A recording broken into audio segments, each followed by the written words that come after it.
Hello and welcome to yet another edition of Tea with the Duchess with me, your fabulous sisters, the Duchess.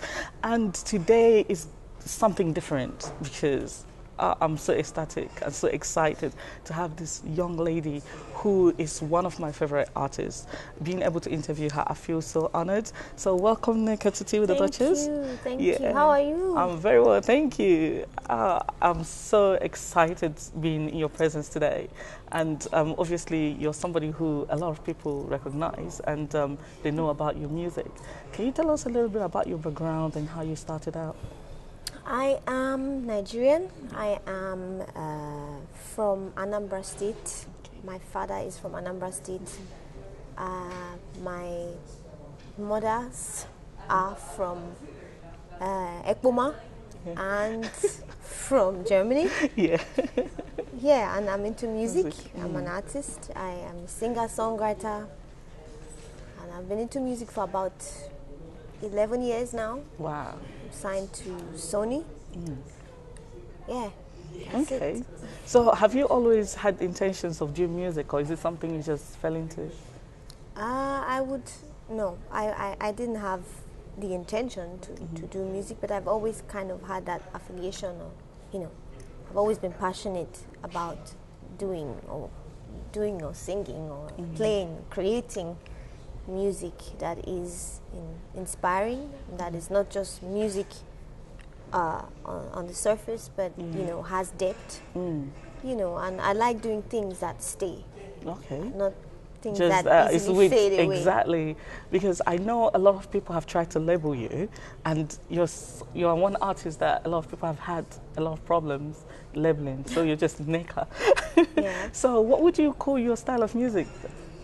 Well, my music has different influences. Or different elements. It's Afrobeat, it's hip hop, it's reggae, it's raga, it's rock, it's everything. It's everything in one, except for techno. Yeah. Okay. The major thing is rap. consciousness. Yes, I do. Yes. I rap as well. Okay. You're saying something about it. You've been a bit aware of how you're making music to make it stay. Is it something that you actually purposefully went about, or is it just something that happened because of the things happening around you? I think it's either you have it, or you don't. And I pray I have it.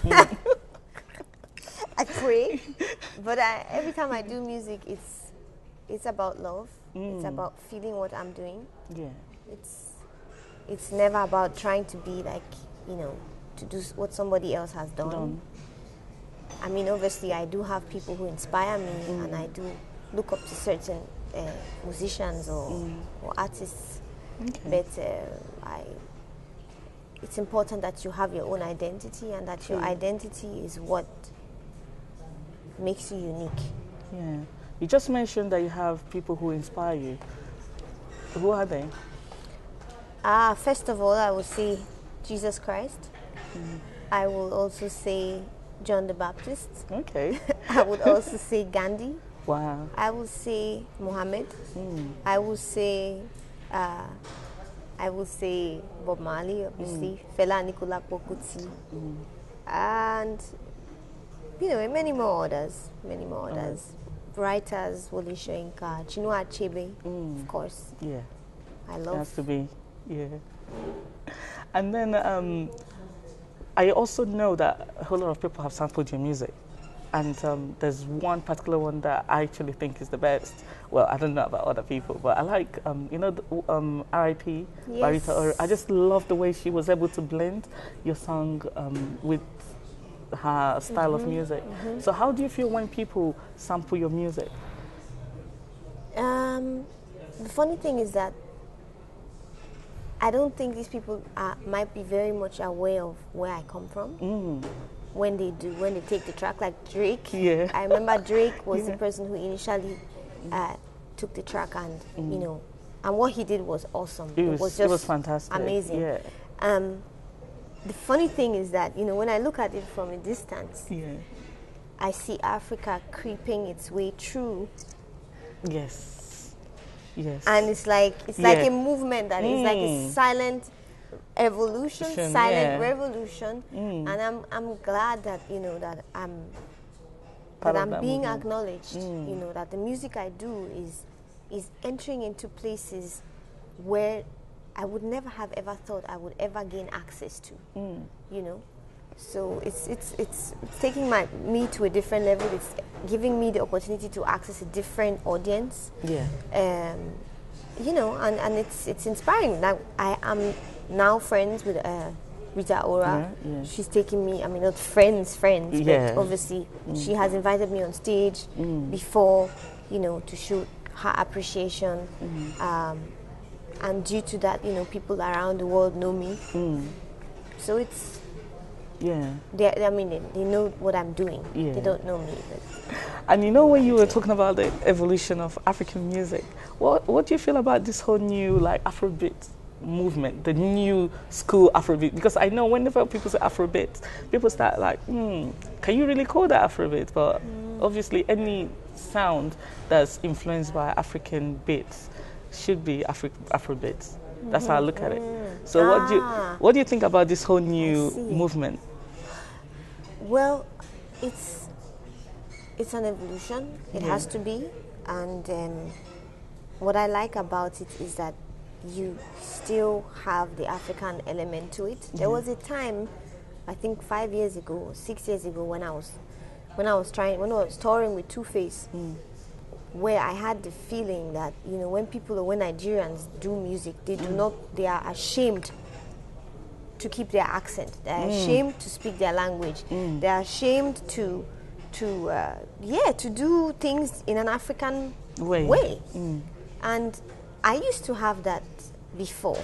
When I first came to Europe, I did not want anybody to know I'm Nigerian. I didn't want to be connected with Nigeria. I know that feeling, yeah. I would twist my accent. I would bite my tongue 1,000 times while twisting my accent and trying to be somebody else. Yeah. And then at the end of the day, it's me that is suffering in silence. So I'm happy that this is gradually changing. We're becoming more conscious and more, we have the courage to be ourselves.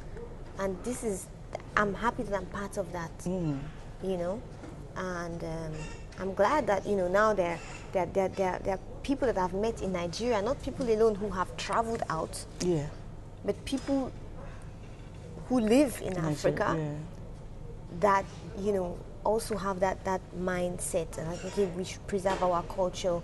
We should be more concerned. We should be more concerned about politics, not just give politicians the own default. We can do this and that to change our situation. This is what we can, people who think. And I never thought that that those type of people exist in Nigeria. Yeah. But now, seeing Nigeria, having gained a different, having traveled around, obviously, and gained a lot of experience, or being able to see Africa from a different point of view, from a Eurocentric perspective, and from the African perspective.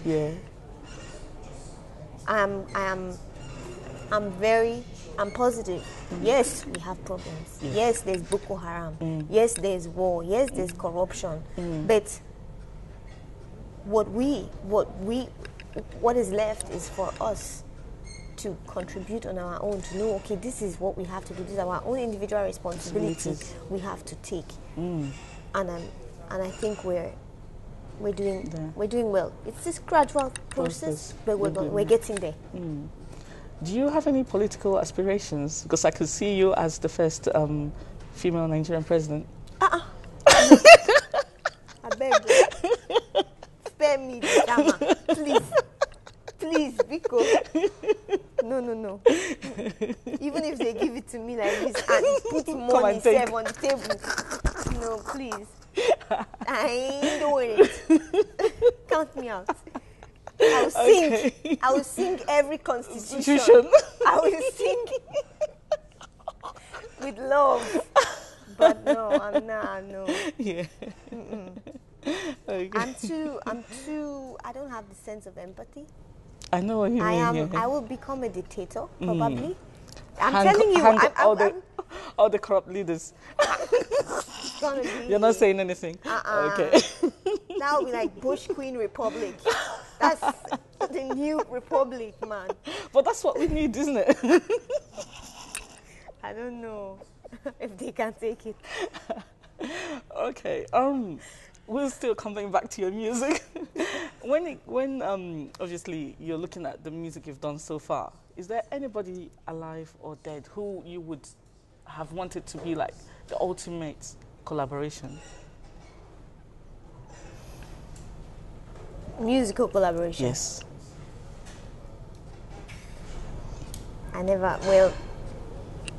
It would be obvious to say, okay, I would have liked to work with Bob Marley, but I don't think I would have liked to work with him. Okay. I would have liked to be in his presence. Okay. Same for Fela. And artists that I'm looking forward to working with, there are people who are very, very talented. I like fishing artists out who are unknown. They need it more. Collaborating with them, yes. exactly. There's this young man who is on my label. He's called Oromio. And he's from Ife. Okay.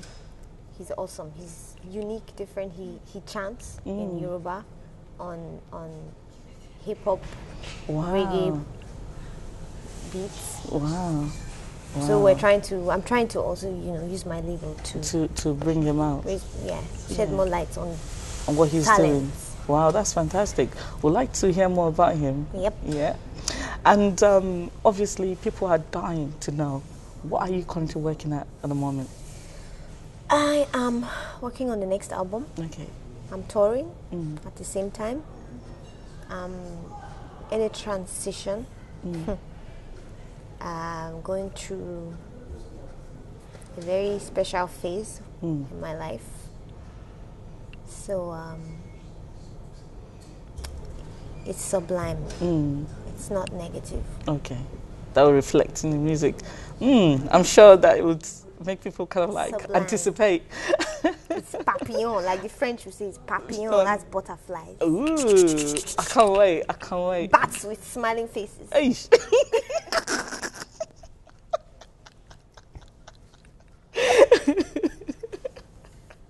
I have to stop laughing. I'm just laughing too much. It's all good. Yeah. So, if anybody is watching you now and thinking, oh, I really want to be like Nneka, what advice would you give any budding? Don't be like me. Don't try to be like me, please. Oh, man. No, you have to have like a screw loose somewhere. No, if you're trying to get your, I don't know, if you're a musician, if you're passionate about what you're doing, I think that's the most important thing. You have to be passionate about what you're doing. You have to be, like I was saying earlier on, you have to be, you have to have your own identity. You have to be grounded, founded in what you're doing, in what you love, and know why you're doing it. Are you doing it for the money? Are you doing it to get, get it to the limelight? Why are you doing what you're doing? These questions you have to ask yourself, and then know the type of person you are. If, as for me, I couldn't do this if I would be different here compared to who I am behind the camera. True. I would feel guilty. I would feel bad. I would, I don't know how other people do it, but it's amazing. Like actors, for instance. I've tried to act a movie once or twice. A boy, I think it's the most difficult thing. Because you have to assume a different character that's not you. It's really and difficult. For how long can you sustain that? Well, I tried. Yeah. It's really, you must have talent to do that for a lifetime. Now imagine you're acting a lifetime. True. Imagine. Wow. So, okay, back to the question. Make sure you love what you do. Be passionate about it. Ask yourself why you're doing it. And that's it. Be sure. Are you 100% sure of yourself? That is important. Wow. Are you 100% sure? If you're only 70% sure, go and practice. That's what I do with my guitar. I know I'm 100% sure. Okay, I have to practice. Wow. Because if they ask you questions, you have to answer. True. And if you can't answer, then there's no point in being there. Exactly. And probably also when you have difficult times, if you're not sure, you'll fall off. So you really have to be sure, isn't it? Yes, it's like going to war and you're not well armed. True. That doesn't make sense. Not that kind of war. I mean, spiritual war. I know, but that's still, even if you we could keep on talking. I know. Just stay there. I know. Camera rolling. I know. It's been fun. It's been fun talking to you, and I really appreciate you giving us this time. Pleasure. And we're gonna come out tonight to watch you perform at the Africa Center, isn't it? So thank you very much. Thank you for having me. Wow. Do you know what? I can't even say anything. You've heard it all. So if you don't know who she is, you better go Google Nneka and search her music. Listen to it. But you know how we do it on Tea with the Duchess. We're going to take pictures of her. So you're going to see pictures of today's show and all of our other guests on www.brianwoodphotographer.com. And just keep watching us on duchesstv.com. Thank you and God bless.